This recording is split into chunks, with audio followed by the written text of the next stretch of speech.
God prepared. God prepared. God prepared Abraham with a desert journey. God prepared Jonah with a great fish. God prepared Moses with a Pharaoh's court. Esther with a lavish banquet. Ruth with a barren field of barley. Isaiah with a fiery coal. God prepared Joseph with a powerful dream. God prepared Martha with a kitchen mess. God prepared Peter with a load of fish. God prepared the disciples with an upper room. Hannah with an answered prayer. Paul with the Damascus road. Are you prepared to change your habits? Prepared to change your marriage? Are you prepared to change your school year? Are you prepared to change your business? Are you prepared to change your relationships?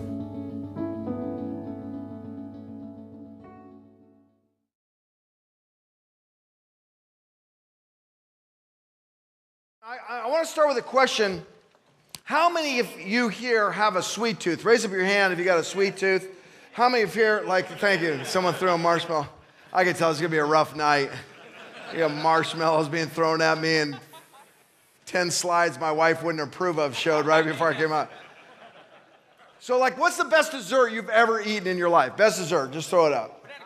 Banana cream pie, I heard over here. Strawberry cake. Yeah, you saw my Facebook today, didn't you? I made a strawberry cake today. I'm going to show it to you later. Did someone say rhubarb pie? Baked Alaska. I like that chocolate volcano cake where the cake and the volcano, and you can feel, he's clapping right now. I feel like I'm preaching like Evie Hill or Bishop right here. You can feel your pancreas dying as you eat it. Does anyone know what I'm talking about? I bring this up because the very first way the Bible describes the book that we're going to study tonight briefly is by comparing it to the most famous dessert of the Old Testament. What they had for dessert in the Old Testament was just honey. That's what they had. And there was so little sweets back in the day. They were back on Atkins before Atkins was cool. They were on the paleo diet before the paleo diet was in Hollywood. And so when they would come upon some honey, man, that would blow their mind. And so what Solomon does is he describes finding wisdom like eating the best dessert ever. When you apply what we're about to study tonight, it's like taking a bite, and there's nothing better than eating dessert after you've actually had a really hard workout. Have you ever done that really hard workout where you earn the dessert? Is anyone with me tonight? That's what Proverbs describes itself as. It describes itself as that satisfying dessert. The other way Proverbs describes itself as gold. It describes itself as unexpected wealth. How many here ever got up in the morning, you put on a pair of pants, you reached in the pocket, and there was a $20 bill you forgot you owned? Anyone have that experience? Isn't that awesome? Isn't that incredible? How many here have ever had the IRS mess up your taxes and give you a $10,000 refund? Okay, well, no one. Because no one. But if that happened, it would be just like the book of Proverbs. The third way that Proverbs describes itself, so it describes wisdom as good as the finest dessert, as honey. It describes wisdom as good as gold. Applying the right wisdom is giving yourself riches. It's giving yourself gold. And the third way, and this is the dominant way that Proverbs describes itself as. Proverbs describes itself as a wonderful, incredible, intoxicating woman. How many here can remember your first crush? I mean your first crush. I mean that girl, for me, her name was Janine Connors. Janine Connors was in my Algebra 1 class. She sat right in front of me. She used some sort of strawberry shampoo on her hair, man. And I'm telling you what, all I saw every day of her was the back of her head, but she had the best back of a head of any person ever. Does anyone know what I'm talking about tonight? And when I walked by her and I could smell her hair, come on, are you going to be honest with me? Or are you going to sit back there like you never felt that way about a girl? If you have not felt that way about a girl, nod your head so the other men at your table won't think you're weird. Just pretend with me at least.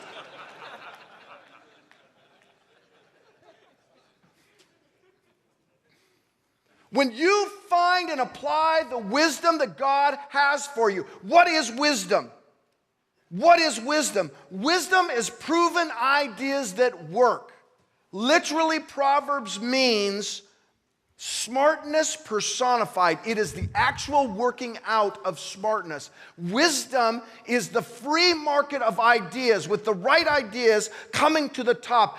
These are the things that work. When Solomon sat down, he said, my dad was a wise guy, and the Bible records, in the wisest person on the face of the earth. And he edited all of the wisest sayings. It is the free market of ideas that are proven to be the ones that sell the best. When you learn and apply the wisdom of Proverbs, what you are doing is falling in love with success. You're preparing yourself. You're getting into a crush with doing better. It's like when a wonderful, incredible, beautiful woman falls in love with you and everything seems right. Everything seems right when you're in love. Now, there's a little myth going around. The myth going around is that women are more emotional than men. That's not true. Women just leak their emotions. We just bottle them deep down inside. But every single one of you has had that moment where you thought, she loves me. Is anyone with me tonight? If you will apply the 4 questions we're going to go through tonight, what can happen in your life is like the finest dessert, like the greatest riches, and like the intoxication and wonder and awesomeness of truly being in love. Wisdom is a wonderful, beautiful woman who has chosen your life to bless. So, what are the 4 questions? I literally just took 4 of the major themes of the book of Proverbs, and jumping off our sermon from yesterday where we were talking about let's definitely prepare ourselves. Nothing great just happens. Let's actually do some stuff to get prepared. I formed 4 questions, and the first one comes right out of the sermon. I'm right on the inside of your notes right now, and everyone needs to write these down. We're going to answer 4 questions, and then we're going to get a partner, and you're going to share your 4 answers with them. We're going to pray for each other, and we're going to race through there. Are you ready for the first one? Here it is. The first one is, who should you be? And the first fill in the blank is not what, it is who. Who should you be learning from right now? I had a 7th grade science teacher. His name was Mr. Newman. Mr. Newman was one of these guys that was bald at age 22. You ever meet one of these guys? He just goes bald at age 22. And he was mean. He was mean as snot. But man, this guy was smart. Anyone have a great teacher? A really great teacher that was meaner than snot? Does anyone know what I'm talking about? And he would carry a putter around with him. And he would always constantly be putting in his class as he lectured. And when he didn't like the way a child behaved, he would take the putter and he would just lay it across that kid's desk. He never clubbed a kid as far as we knew. But he was perfect at imposing the threat of the club. And I can remember one day I said the wrong phrase in Mr. Newman's class. I used the term, I don't care. He said, what is that? And I said, I don't care. And he took that putter and he went, spam, right on my desk. And every ADD kid looked up and said, what's happening? When I wasn't paying. And he looked right in my eyes, and I'll never forget what he said. He said, Harlow, you're not stupid. Quit acting like you're stupid. Your capacity, sir, I don't care what age you are. I don't care how young you are. I don't care if you're a redneck or a city slicker. Your capacity to learn more is bigger and greater and more powerful than you think. And if you'll get the mindset that I need to be constantly learning, if you'll address the 1 or 2 areas in your life where you say, man, I don't have all the right information. I'm an expert here, but I'm not here. I read a book a few years back about how people lose wealth. One of the points in the book was when folks are really good at one area, they tend to fool themselves and think that they're good at 3 or 4 areas, and they'll lose their wealth by pretending they're good in these areas they know nothing about. Who should you be learning from right now? If you have the ability to write honestly a name or 2, if you don't know the who exact, start with the topic and find the who. Here's what the proverb says, Proverbs 1:5. Let the wise listen and add to their learning, and let the discerning get guidance. If you want to have that great dessert, if you want to have more gold, if you want to have that awesome season of love in your life, if you want the wisdom of a beautiful woman, the wisdom of of God's word to come into your life, then you've got to listen and add learning into your life. Here's my prediction. You will rise to the level of the people which you are learning. You want to know what level you're going to get to this fall, what level your family is going to get to this fall, this year, this next 5 years? It will be directly associated with who you're learning from, professionally, personally, spiritually, in your small group, what book you're studying, what your small group is discussing. I want to tell every single young man here that's under 25, I know there'll be horrible teachers in your life. I know that. How many here have had a boring teacher? Raise up your hand before. I had a teacher, he used to be the president of the university, and they didn't have the courage to fire him after he got done being the president, so they let him reteach. And he was literally like 1,000,007 years old when he came back into the classroom. And he would teach an afternoon class at 3 p.m. in a building that no longer had air conditioning. It was horrible. Spring semester, we were just sitting in there, and he was like, weather, fronts, come. That pace. My ADD would just be all over the place. Do you know what that's called when you have a teacher like that? It's called life. And how many have ever had a boss like that? Don't raise your hand if you invited him tonight and he's at your table. How many have had a spouse like that? Don't raise your hand. Overcoming a bad learning environment is a part of maturity. You still are required to be a learner. Prediction, you will rise to the level of the people which you are learning. Are you surrounding yourself with people smarter than yourself? Are you surrounding yourself with people smart? That's what I love about Bayside, is there's always someone more intelligent than me in several areas. I might be an expert in this area, but I can always find someone around here that's way smarter than me. And I truly mean that. When Kelly and I first got here to Bayside, we kept looking for the level of weird Christian. You know what I'm talking about? You know, the Christians that don't blink, and they're just weird, and they're like, hi, hi, hi. The Bible's my favorite book, and Jesus is my best friend. Hi. I kept looking for that level, and I found him. I'm not looking at you guys. No, I'm just joking. You know I love you. But the truth of the matter is there's so many quality people around here, but you have got to have the humility to go, there's someone here that can teach me. And if you can write, and so I want you to do this right here in the little blank spot that I give you right there. I want you, if you know the who, write their name down right now. If you don't know the who, at least start with the topic that you're going to find the who in. What's an area in your life right now? And I'm just going to give you like 30 seconds of silence to actually apply this. Is that right if we do that practical? Okay, go. Write down the who or the topic, and then we'll go to number 2. Hey, guys, someone backstage, I made a mistake. I do want a water. Can you guys bring me a water back there, Ryan or Greg or someone? Everyone riding? No one throwing marshmallows, everyone riding? Awesome. Thank you so much, Ryan. That's perfect. You guys ready for the number 2? You got it?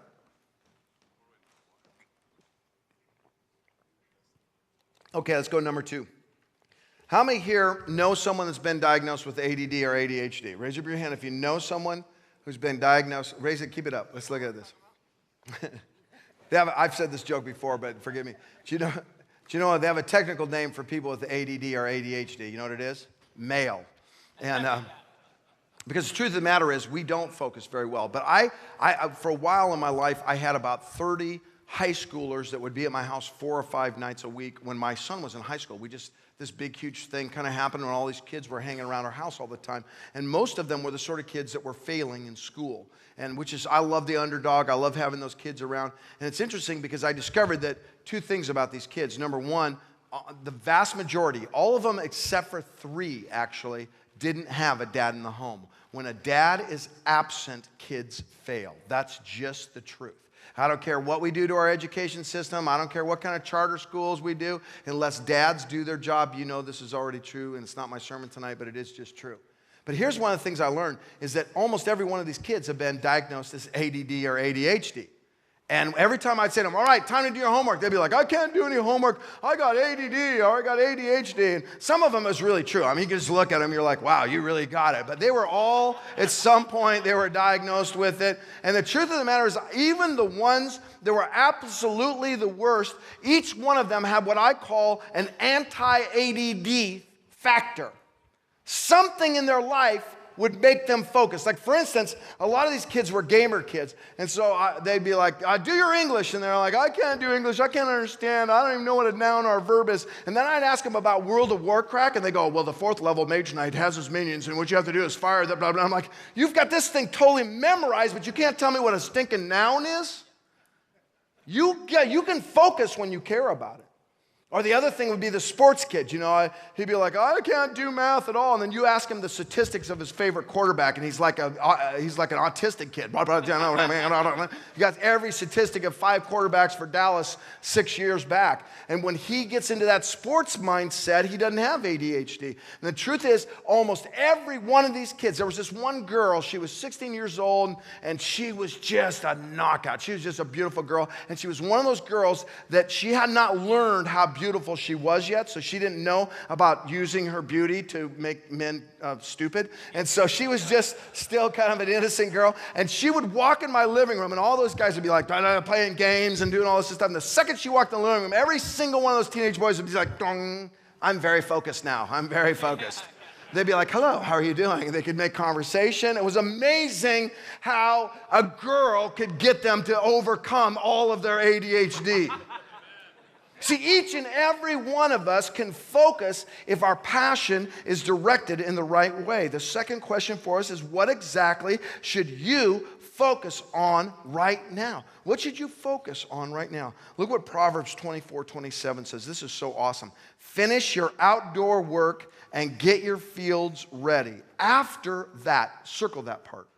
After that is the key. Build your house. Top business leaders will tell you that the common thing in successful CEOs is not that they make a to-do list every single day. It's not that they make a to-do list. Yes, they do.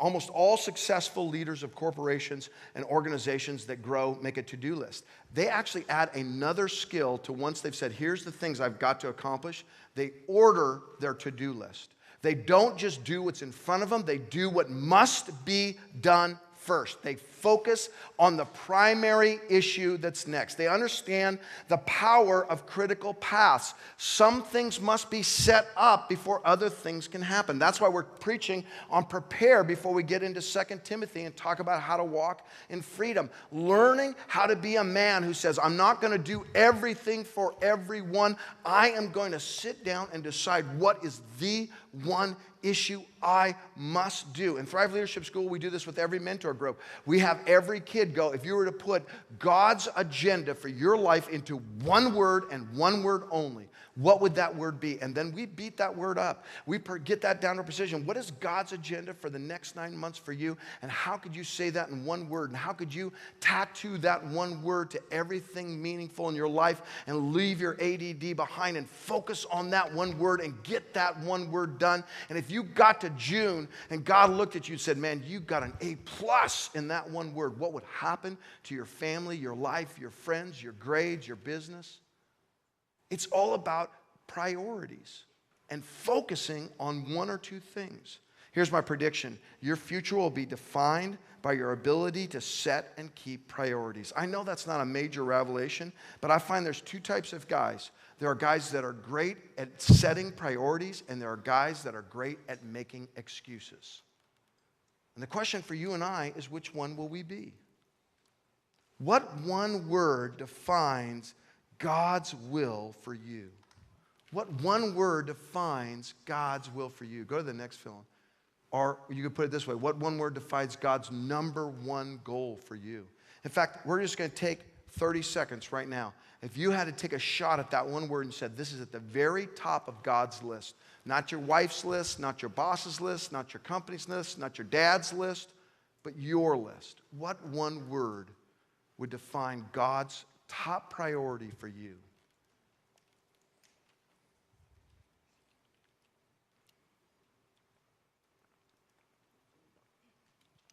For some of you, the word will be risk. For some of you, the word will be prayer. For some of you, the word might be affection. For some of you, the word might be joy.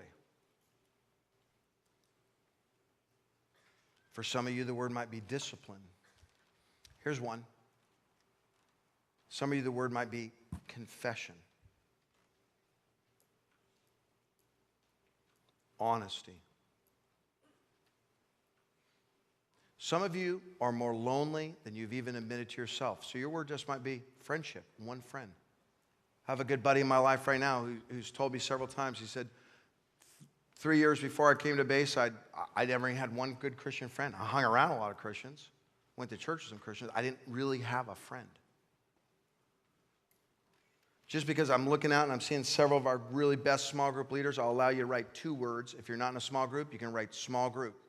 Just hyphenate it for me so we can stick within the parameters of the discipline, okay? Are you guys with me? Am I going too slow for you? You're looking at me like, I already got my word, Harlow. I had it 10 minutes ago.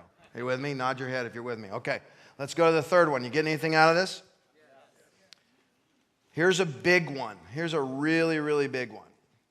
What debt should you attack with all your might?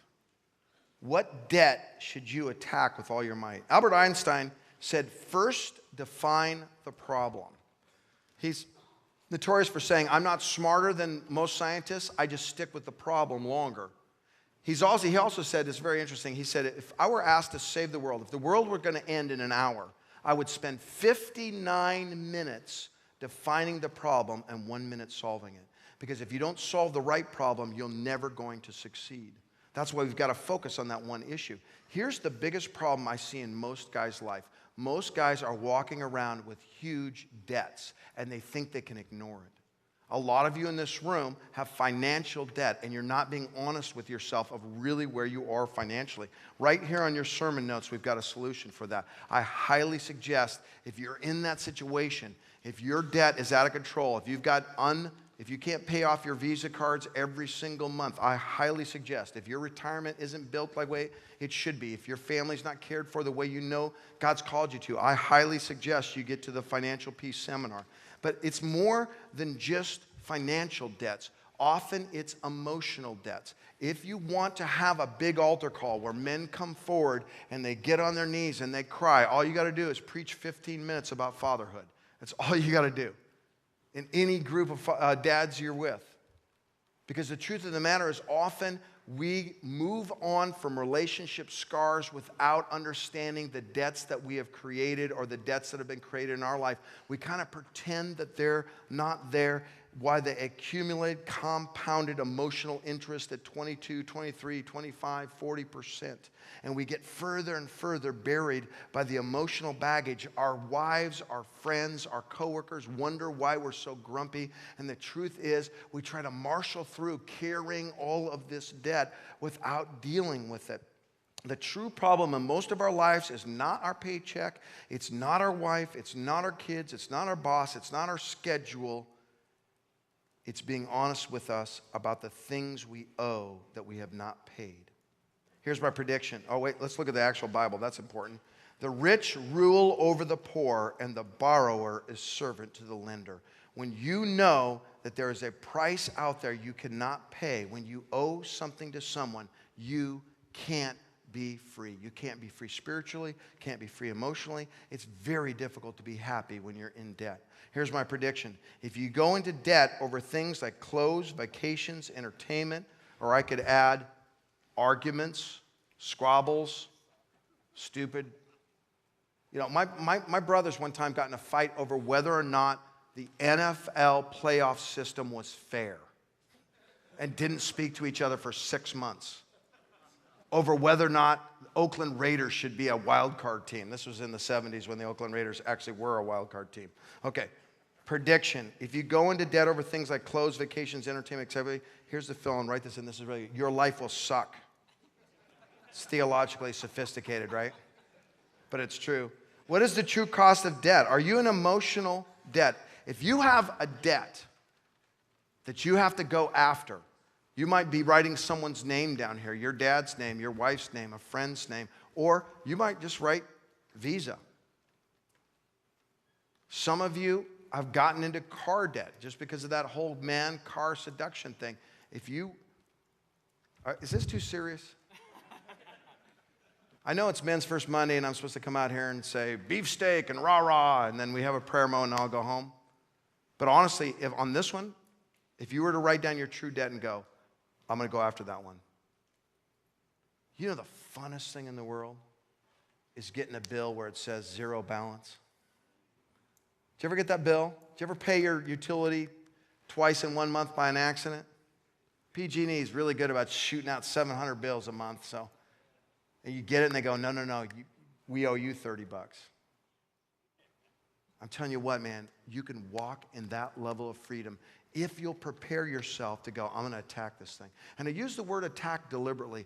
Debts don't go away because we hope they will. Debts don't go away because we hope they will. Nothing great just happens. You got to kind of focus on it and go, it's me against them, and I'm using my left hook, I'm using my right hook, I'm going to rope-a-dope, I'm going to dance around, then I'm going to attack Greg Switzer, and he's going to come in. We're going to tag team wrestle it like old-style WWF. Does anyone remember that? Back when they used to have tag team, you know? It was the Americans in red, white, and blue against, you know, the Vladimir brothers, and they never said they were Russian, but you knew they were Russian. And the first half of the battle, they would beat the Americans up, and then one guy would get tagged, and we would just throw him out of the ring. That's just like that. You got to attack that sucker, okay? Now, let's talk just for, I'm going to go, before we write down exactly what your debt is, I want to just talk very specifically, and if you're a minor in the room, you can plug your ears right now, about the emotional debt between you and your wife. And I'm going to ask it in this way, and I'm still on number 3. How many here would like to be closer with your wife? We're going to just put it that way. How many would like to be closer with your wife? How many are not talking about emotions? You just literally would like to be closer with your wife. Oh, I know what he's talking about now. Look, he hasn't put his hand down. I'm just keeping it up. Till the Lord visits me and something happens. Listen, I'm just going to give you the bad news. Here's the bad news. The bad news, the bad news, the bad news. The bad news is she's supernaturally not going to like sex all of a sudden. That's the bad news. There's not going to be just one day where she all of a sudden goes, well, you could not change your behavior at all, but all of a sudden the female Viagra came out, and I've been taking it for 2 weeks, and I didn't tell you. I suggest we don't wear clothes anymore at all. Okay, I'm sorry. I know there's some young voices in the room. I want to be clear here because I think this is an issue that actually is a constant background noise of discouragement in many men's life. Am I wrong about that? And I'm going to give you the good news now. The good news is you can do something about it. You can do something about it. It's not hard to understand. It's hard to do. Okay? And what you can do about it is you can make one of these. It's a cake. I made that cake. That's the cake I made today. Now I want to tell you, I'm as heterosexual as they come, but I make cakes. Believe me, I'm not criticizing or making a comment on morality or anything. I'm stating a kind of fact based on my past history. Put the cake up. Keep the cake up. I want the cake up. I made that cake. Notice how pink the cake is. If I get a side view, you can see that there's drizzled strawberry frosting coming out the sides of the cake. I made that cake because I want to be free of debt in my children and wife's life. See, your children and your wife are just like a MasterCard. They're just like a Visa. You're constantly cashing stuff and buying stuff. And just like a Visa, you're not always aware about how much you're spending. How many will be honest enough to say they got the Visa bill and they're like, what? That's not right. And then you start looking down and you went, yeah, that is kind of right. Anyone? Come on, raise your hand if that's happened to you. Yeah, I did go there. That is me. But it's not fraud. I'm just spending too much. Your children, your wife, just like that. Take. And unless you deliberately go, give, your chance of being more intimate is less. You've got to proactively find the ways to give. I love that book, Love Languages. Because what I discovered about my wife, her love language is service. Your wife might be different, but I'm telling you what, the first time, and it doesn't work for a long term, by the way. The first time I came home and I mopped all the floors, she was like, you are the best husband ever. And it was a very good day, people. Then after a while, she's like, you're mopping the floors for the wrong reason, son. You know, so, I mean, you got to keep it honest. You got to bake cakes and stuff. I preached 6 times yesterday. From Thursday night to Saturday at 4:15, I did one thing. I prepared the final touches on that sermon. And I didn't speak to anyone. I didn't talk. I was praying and writing and battling with the sermon, and I neglected my family. So I got up this morning at 7 a.m. and I made a cake for my daughter who started her first day of sophomore year because I knew I needed to make a payment against the credit card of the relationships in my life. And I knew that there's only one, my wife changing, I can't count on it. My kids changing, I can't count on it. The world changing, can guarantee it won't. God changing, he didn't change. Of all the relationship dynamic, there's only one person that I have control over, and barely that, it's me. And so I'm not asking the question, why don't you become more? I'm asking the question, what payments can I pay in? How can I get a zero balance and maybe even build up a little bit of extra riches in their life? And it's all about that. That's your only chance, that's your only hope, is to attack that debt and try to make some deposits. Are you with me? Do you understand what I'm talking about? Okay, what's the number one debt you want to attack? Write it in there. Write it in there. I got my work right here. I said cake. That's the one I wrote in when I prepared this. When I started preparing this on Wednesday, I wrote cake in there.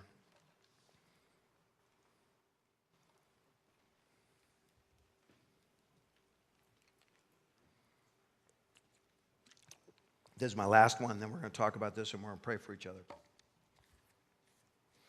I went on a mountain bike ride with my good friend John Stewart. I don't think John's here tonight. He's out of town, which is good because then you can all tell him I made fun of him because I'm going to.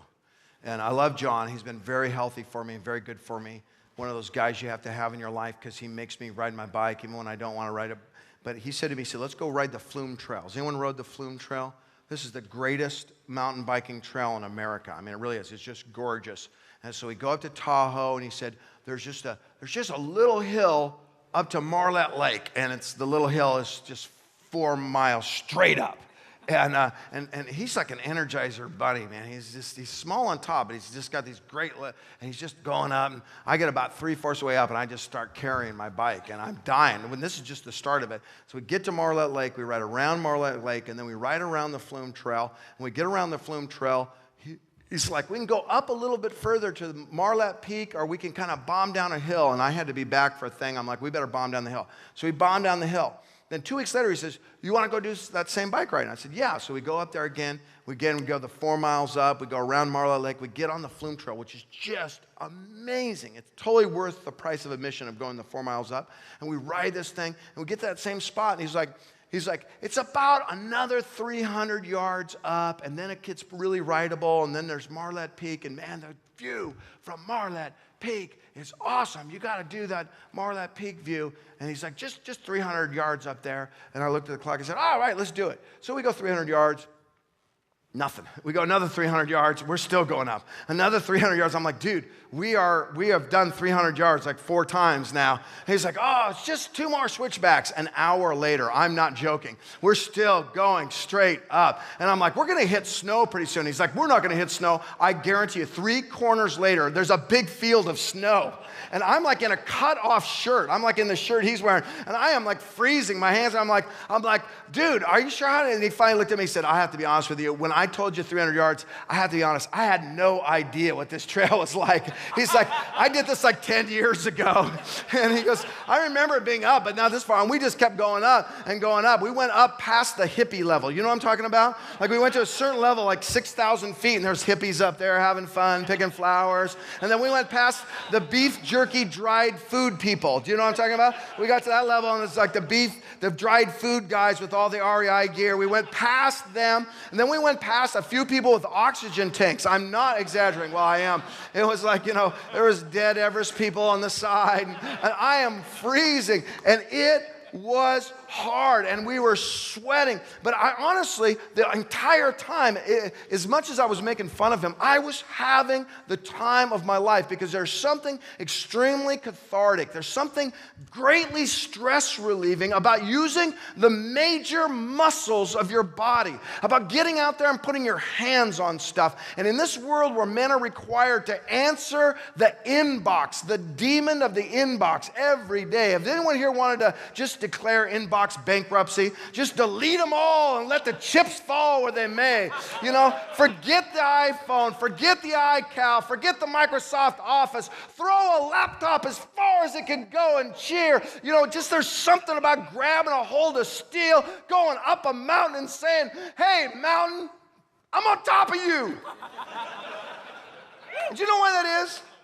It's because the Bible teaches us that God commanded us to work hard.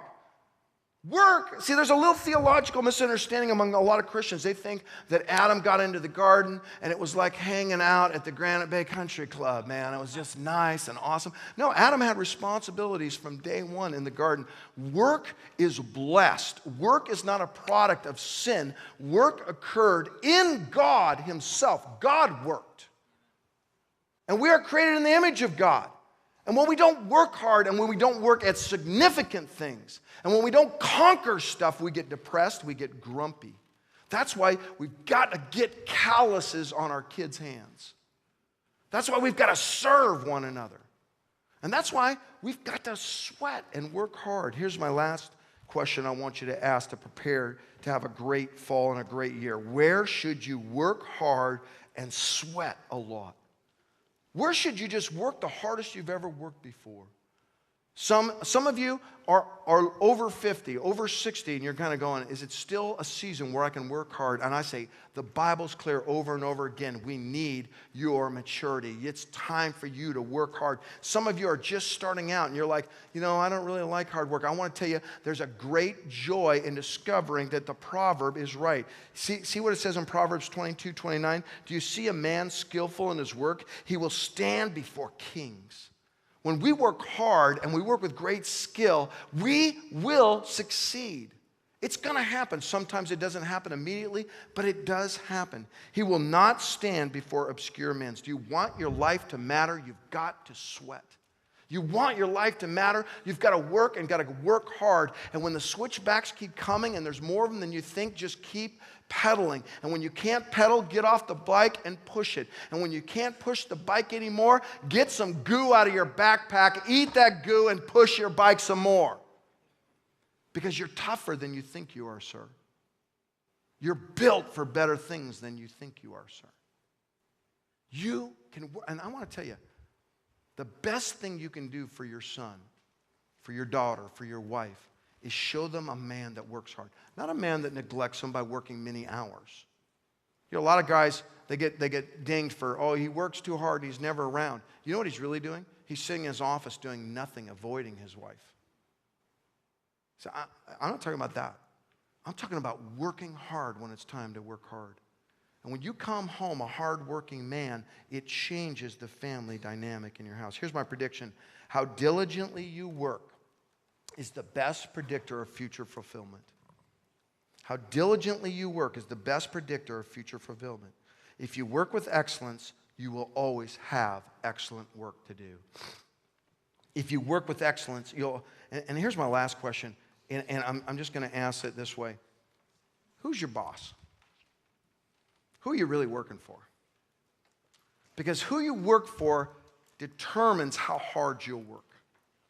If you're working for yourself, you'll give up every time. If you're working for another man, you won't even start to begin with most of the time. Here's who I encourage you to work for. I encourage you to work for Jesus, the Christ of God. See, the truth of the matter is, I got a buddy. He played high school football. He tells a story, and I'll just tell it to you really quick. And he talks about the biggest game in his life. It was the last game he played in his senior year. It was for the city championships in his league in New Orleans. And they were about to actually lose the game. They were ahead in the game, but the opposing team in the last 15 seconds was on the 15-yard line, and they had a first down. They were about to go into the end zone, and beat them by a couple points and go on to win the game. He was playing defensive back. On that final play of the game, the quarterback dropped back, and he was going to throw one of those lofty passes just to the corner of the end zone. My buddy dialed it in. He saw exactly what was happening. He went back into the corner of the end zone. He jumped up, and he tipped the ball. And when the ball came down, he caught it. He's in the end zone. If he takes a knee, they win the game. But for some reason, when he caught the ball, he saw this straight path to the other end zone. And so he just started running. He was a senior. It was his final game. The crowd was completely filled to stands. And he's running and he's running. And he gets to about his 40-yard line. And the coach starts running side by side with him. And he's yelling at him. He's like, Eric, take a knee. Take a knee. Because he doesn't want there to be a fumble or a penalty that extends the game or anything. And he's yelling at him, Eric, just take a knee. We win. Take a knee. And Eric's running. He's thinking, score a touchdown or listen to the coach. Score a touchdown or listen to the coach. And about the 20-yard line, Eric just looked at his coach. He said, you take a knee. And he went in for the touchdown. See, Eric was working for a totally different boss. I want to tell you, man, there's not a guy in this room that I don't believe runs and runs hard. And there's going to be some obstacles. But I want you to look them square in the eye and say, you take a knee. And you work for the right boss. Here's another way to answer that same question. Is my heart fully submitted to Christ? Is my heart fully submitted? Am I working fully for Him? You could even just give yourself a score right here. Say, 10 is, man, I'm telling you what, every day I get up. And 1 is, no, he's kind of a side thing in my life.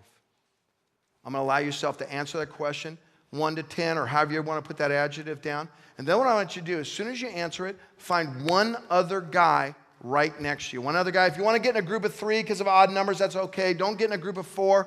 One other guy right next to you, and I want you to share your 4 answers and then briefly pray. Don't elaborate on your answers too much, but make sure you share your 4 answers with them, just a little accountability. And then when you start praying for each other, did we miss a fill-in? Which fill-in did we miss?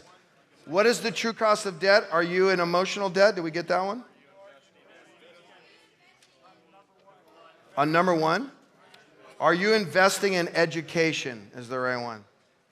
Can't get anything by this group. Education is one of those things like property. It's worth investment. Yes. Also, I wanted to finish in time we could actually pray. So get a guy, share your answers, start praying for each other, and I'm going to have Peter lead us in a song. We're going to come back doing a little prayer for each other. Go ahead, guys, share and pray.